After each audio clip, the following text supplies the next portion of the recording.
Vous avez questionné, vous avez visité, vous avez écouté. Quel est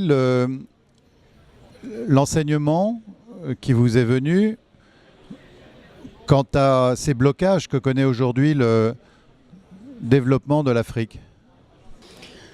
Je pense qu'actuellement, au niveau de la France, dans notre pays, la vision qu'ils ont du développement de l'Afrique à l'intérieur de terre, il faudra revoir ça. N'oublions pas que l'Afrique, c'est un continent qui a très souvent évolué dans l'informel. C'est très organisé dans l'aspect informel, mais c'est un repère africain que quand on l'enlève, ça déstabilise quelque chose. Quand on veut aider une personne, il faut s'adapter un peu tout en formant bien sûr à l'autre personne de pouvoir être aussi dans le milieu.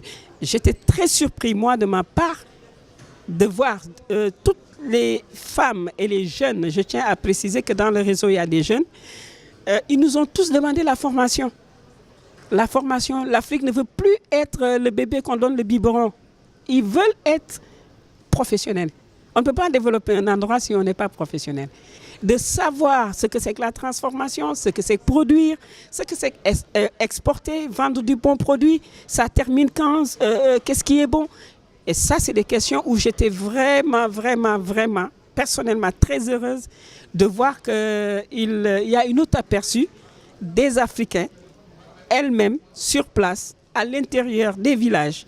Votre ONG actuellement est présente ou organise des actions en faveur de 2-3 pays de l'Afrique noire. Pouvez-vous nous donner une action emblématique que vous avez menée, par exemple, au Sénégal ou au Mali ? Par exemple, au niveau du Sénégal, ce qu'on a fait, ce qu'on vient de faire, et ça me fait beaucoup plaisir parce qu'on avait un village qui faisait 9 km pour aller au marché tous les matins. Et tout simplement sur le développement de l'autonomisation de la richesse sur place, on a créé un marché qui a été inauguré et que tous les jeudis, les femmes se ressemblent autour d'un système économique qu'on a mis en place pour le moment en attendant des subventions. Et on crée des emplois tous les jeudis. Au niveau des femmes, le réseau des femmes, ce qu'on a appelé, et le réseau des jeunes. Donc ça, c'est l'action concrète qui nous a beaucoup touchés.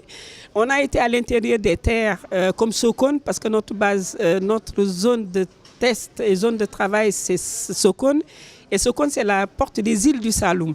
Et nous tous, nous savons, les jeunes qui utilisent les pirogues pour aller à l'immigration clandestine, on a pensé aller sur place avec le minimum d'emplois. Qu'est-ce qu'on peut créer pour éviter qu'ils prennent des pirogues? Parce qu'on peut les utiliser pour aller pêcher, pour aller développer autre chose. L'expression, on le développe sur place, comme le tourisme solidaire, comme par exemple, il y a un village, c'était très difficile. Il n'y a pas de comment dirais-je encore, de voitures.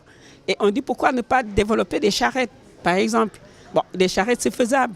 Il y a des soudeurs qui sont là-bas. Les chevaux sont là-bas, tout est là pour le faire. Donc, on a un projet avec les jeunes de développer des calèches touristiques qui va créer l'emploi et qui va éviter tout simplement de prendre les pirogues. On transforme la production de ce qui se passe sous leurs pieds et ça commence à donner des résultats formidables. Et c'est comme ça qu'on pense qu'avec un bon centre de formation, avec une bonne unité de transformation, sur place, très prochainement, ces femmes-là vont se faire entendre à l'international avec ce qui existe sous leurs pieds. Vous avez participé depuis 2 jours à ce forum. Pour que la cause des femmes dans ces pays d'Afrique où vous êtes déjà et dans d'autres, vous souhaitez vous implanter jusqu'à 50, quel est l'appel ou le besoin que vous souhaitez exprimer à l'issue de ce forum ? L'appel que j'exprime, c'est que je suis extrêmement contente parce que moi, je suis pour le mélange des peuples, pour le mélange des continents. J'aime la France.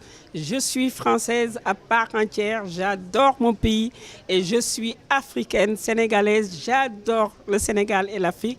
Donc, je suis une balance où j'ai besoin de trouver l'équilibre dans cet échange. Il est temps de voir l'échange autrement, d'échanger dans le respect. L'Afrique a des cadres, beaucoup de cadres supérieurs. L'Afrique, c'est un continent qui est jeune. Je prends le cas du Sénégal. 70% de la population sénégalaise, c'est des jeunes. Donc, il faut voir l'Afrique autrement partagé comme il faut et nul n'ignore que le continent demain qui va nourrir le monde, c'est l'Afrique. Et je veux que mon pays, la France, soit très bien positionné, qu'on échange. Et n'oubliez pas les personnes de l'intérieur qui ne sont ni des élus, qui ne parlent pas français et qui veulent l'apprendre et qui, par le nom de toutes ces personnes, demandent de l'aide, des subventions pour ces femmes. Essayons d'aller directement et aller les toucher pour leur permettre de s'exprimer car ils ont de très jolies paroles et je suis leur parole, je les embrasse au passage.